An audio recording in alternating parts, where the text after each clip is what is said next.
Revert. My family isn't Muslim.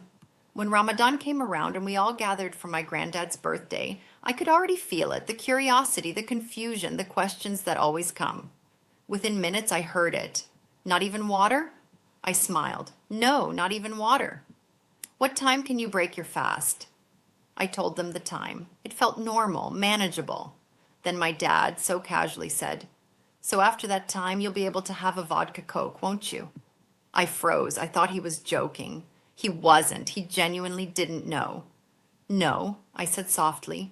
"No alcohol. It's haram." Faces turned. The room shifted. Shock, like real jaw-dropped shock that I wouldn't drink at a birthday party. In that moment, two feelings rose in me at the same time. First, a quiet sadness that something so clear and sacred to me was completely unknown to people I love. And second, a deep, steady gratitude, Alhamdulillah, for Islam, because I could stand there calmly in what I knew to be true, even if nobody else understood it. I answered their questions as gently as I could. No, not later. No, not even a sip. No, not on special occasions. And then I stepped away for a moment, letting the stillness inside me hold me together.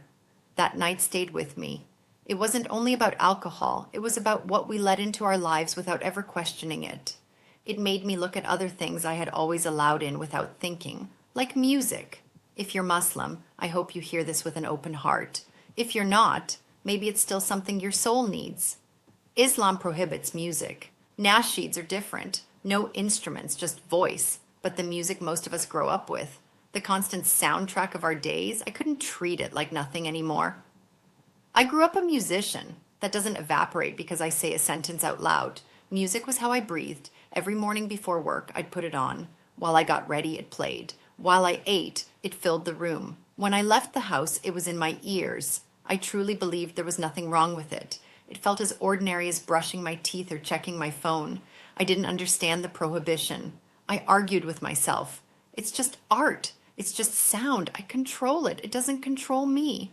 That's what I told myself. But recently, alhamdulillah, something shifted. Not because someone lectured me, not because I was shamed into anything, but because I started noticing what it was doing to me. The lyrics I soaked up without thinking weren't harmless. Over and over, drugs, money, bodies, heartbreak, escape. Even when the beat slapped and the melody was perfect, the energy wasn't nourishing me. It was draining me. I wouldn't have admitted it then, but I was feeding on a kind of darkness and calling it normal. I'd wake up, pour it into my ears, and by midday I felt heavy, busy mind, tired heart, low for no reason I could name. So I tried something different. Just a small change at first. For 2 weeks before work, I stopped putting on music. Instead, I listened to podcasts and nasheeds. Morning motivation, gentle reminders, words that called me upwards, not sideways. And I don't have fancy language for what happened next. Oh my God, the difference. My mood lifted, yes, but it went deeper than mood. Inside I felt rinsed, clear, like someone cracked a window in a stuffy room and fresh air rushed in. I realized the first thing I give my ears shapes the rest of my day. What we let in again and again becomes who we are, and we don't even notice it happening.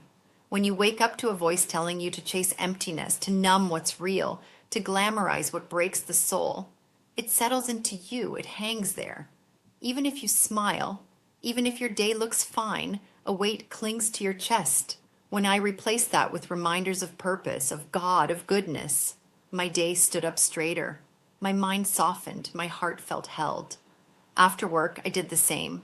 No more stuffing silence with noise that pulled me away from myself. I walked with nasheeds. I cooked with a podcast in the background. I let my thoughts breathe. The quiet wasn't empty. It was alive. And I wish more people would say this plainly.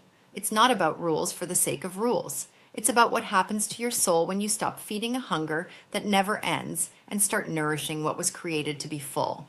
The effect on me has been beautiful. Alhamdulillah. There's something else I never knew until I became Muslim, or even just started learning from within. How women are honored in Islam. People talk a lot. They say women are oppressed, silenced, small. I used to believe some of it because I didn't know any better. I heard the loudest voices, not the truest ones. But when I learned from inside the faith, I found something I never expected. Women are treated like gold. I don't mean that as a slogan. I mean that's how it feels. If a woman has money, it's hers. She doesn't owe it to her husband. She can give, but she doesn't have to. And a husband's money, he spends on her, the home, the family. That stunned me. The dignity of it, the protection in it, the respect woven through it. People think it's a power struggle. What I'm seeing is care, responsibility, mercy. Is a woman higher than a man? That's not how Islam talks. It's not a ladder where one stands above the other. It's a design with roles and rights, a balance with tenderness at the center. It's like being told you are precious, not because you're flawless, not because you perform, but because you are. I used to tense up when I heard Islam and women in the same sentence. I braced for debate. Now I don't need to argue. I've lived the difference. I've felt the gentleness in rules that look strict from the outside. I've seen the strength inside boundaries that outsiders call cages. It may not fit the stories people like to tell, but it fits my life. I think back to that birthday party. The shock on faces I love, the belief that a celebration isn't a celebration without a drink. And I think about how much of life is built from things we never question. How much of normal is just habit, poured into a glass, blasted through speakers, handed around without asking what it does to our hearts. I'm not trying to be dramatic. I'm just telling you the truth the way I learned it. I found Islam, and it was like someone turned the lights on. I could finally see what nourishes me and what empties me.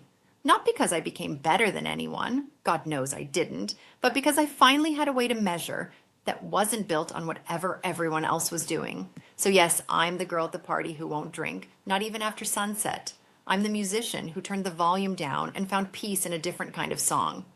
I'm the woman who discovered that in this faith, my worth isn't up for debate. And if that surprises you, if it makes you tilt your head and say, really? Maybe that's the best place to start. Ask, listen. Try it for 2 weeks, just 2. Start your morning with something that feeds your soul instead of numbing it. Sit with the quiet and let it speak.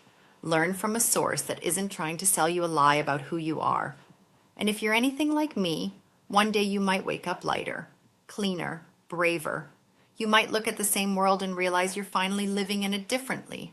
Alhamdulillah for the questions that lead to truth. Alhamdulillah for the shock that becomes understanding. Alhamdulillah for the rules that heal what I didn't know was broken. And Alhamdulillah for the peace that came when I stopped chasing what empties me and started holding on to what fills me.